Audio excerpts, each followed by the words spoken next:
Today we're going to be reviewing the Honda Fury. This is a 2010 model, also known as the VTX 1300. I bought this bike for about five years now. This was my first cruiser. My first bike ever was a Suzuki GS 500F, excuse me. Then I went to a ZX6R. The ZX6R was a little too aggressive for me, so I wanted to go into a cruiser route just for the longer rides, a little bit more comfort. So I ended up getting the Fury.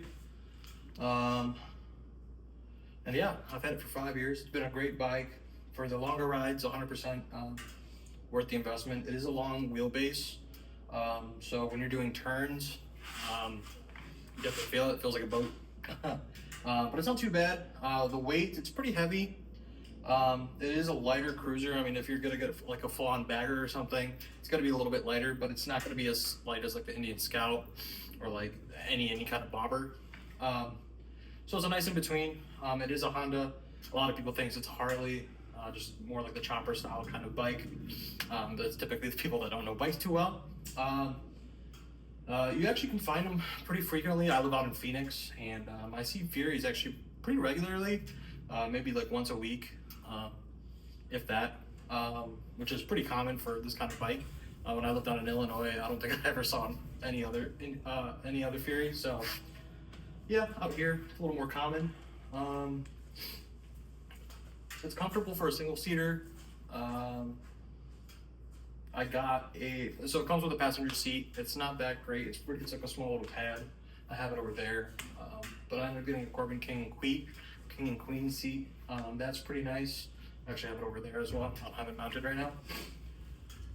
So when it comes to like passenger riding, that's a lot better with the backrest and a little bit more comfortable, more upright seating position.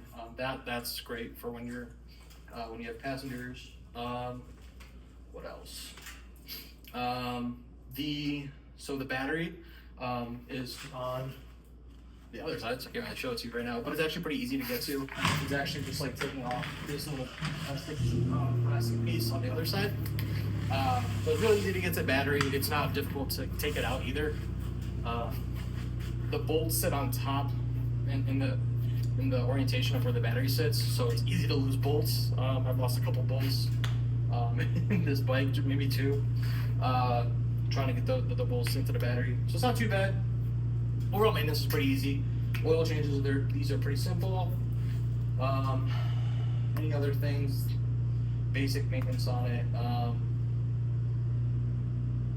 Obviously with the exhaust and everything, how this bike is set up, it's hard to get it on a standard bike mount, so you would need one of those like dirt bike mounts or some kind of lift to push it up from underneath. It does have two supporting like rails underneath that's mounted to the frame, so you just set it on that. It's actually really easy to level out when you have something like that, because I did have to take the rear wheel off once. I got a flat tire, so I just took it to a shop and they took the wheel, replaced out the tire.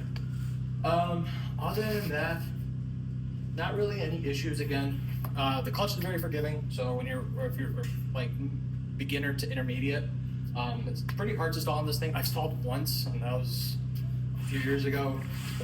I remember it very specifically. I was at some light intersection. The bagger came up to me, and I don't know, I was excited or something. I just dumped the clutch. Yeah, it's a good bike. Again, beginner to intermediate. If you want the looks, a lot of people compliment this bike a lot.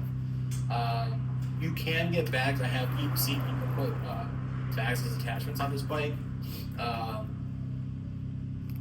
So you can make it more like long distance oriented. I know people have done it. I'm not a big fan. I ended up getting an Indian Challenger just for the long distance riding, just a little bit more comfortable, a little more accessories. Obviously, with this bike, you don't have too much with it. I did mount speakers on it for like riding around town, but when you're on the highway, you can't hear it. So it's only good around town, and then also if you have a Cardo, you just listen to music through that. And then this bike has 10,800 miles. I bought it at like 6,300. So I put about 5,000 miles on it over 5 years, which isn't a lot, but I've had a lot of bikes in the meantime. I have a Z1000 right there, and I have a Challenger now. Let's see. The Vance and Hines on this, though that's the exhaust system, they're really nice. It actually sounds really, really nice. That's probably one of my favorite things about this bike, other than the looks. And then around 8,000 miles, I ended up having an issue. Not necessarily with the fuel pump, but there's like a fuel filter right before or after the fuel pump.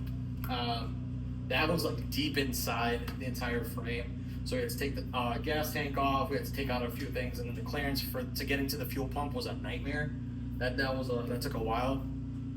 So just heads up for that. And then the symptoms for that were the bike would sort of crank once, and that's it. Okay, so some of the symptoms of that was that the bike would crank once and it wouldn't continue running. We tried putting starter fluid in it. Again, same thing, would crank once, but it wouldn't continue going. The gas was fine, everything was fine. The battery was completely fine. So we did a little bit of diagnosing with that, and ended up having to dig deep in there. That fuel pump, not kit, but the fuel pump filter, or fuel filter, whatever it's called. That kit was probably like, I think like $50, and then you got like 3 different kinds. And then to actually do, once you got the fuel pump out, it's a very easy swap. The most difficult part was just getting off the fuel tank and then getting down to the fuel pump and getting that fuel pump out. Sort of a pain, not gonna lie. That took us like 12 hours. But we're a little inexperienced in terms of a little heavier stuff. So, but basic maintenance, this is a very easy bike to work on. Highly recommend it for any beginner, intermediate people that are looking, not necessarily beginner just because of the long wheelbase, but intermediate riders. If you're looking for like a bagger, cruiser, chopper style bike, it's a lot more comfortable than normal choppers, as it does have actual decent suspension in the back, so you don't really feel bumps at all. I would upgrade the seat though if you do get a Fury, as the stock is pretty crappy. So like after like 45 minutes, your butt will start to hurt, maybe an hour. But other than that, yeah, it's great. It's a good bike. It's reliable. Never had any like engine issues. Again, just that fuel pump filter thing. So.